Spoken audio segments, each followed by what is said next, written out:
सबको जय मसीह की। प्रतिदिन के लिए एक पाठ पुस्तक परमेश्वर के रहस्य बांटिए भाई भक्त सिंह के द्वारा।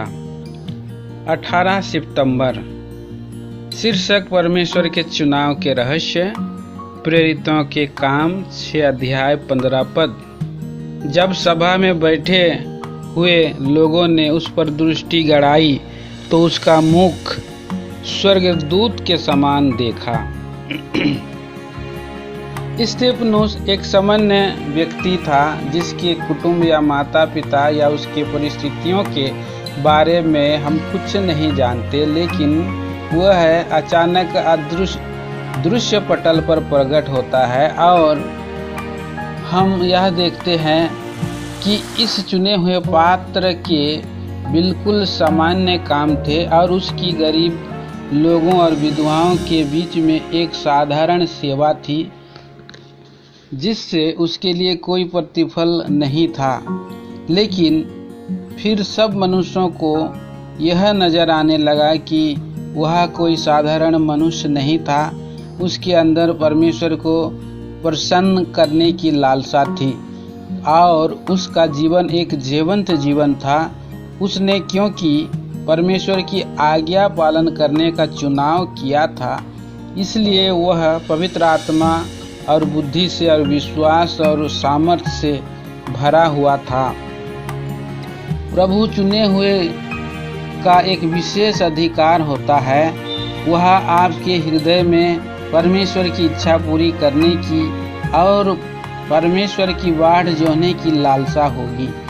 तब आप यह देखेंगे कि वह उसके अपने ही तरीकों से आपके हृदय की अभिलाषा को पूरा करेगा। आपको अपनी आशाओं के पूरा होने के लिए पुकारना और संघर्ष नहीं करना पड़ेगा।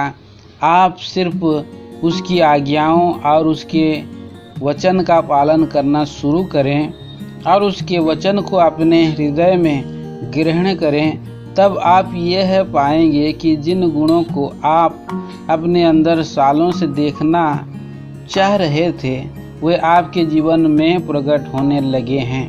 आप परमेश्वर के ठहराए हुए उद्देश्य के अनुसार उसके चुने हुए पात्र बन जाएंगे। प्रेरितों के काम 6 अध्याय 13 से 15 में हम यह देखते हैं कि कैसे देश के प्रमुख अगुओं ने स्तेफनुस के खिलाफ झूठे साक्षी खड़े किए थे। तब प्राचीन और शास्त्री भड़क कर उस पर चढ़ आए और उसे घसीटकर महासभा में ले गए और उस पर झूठे दोष लगाने लगे।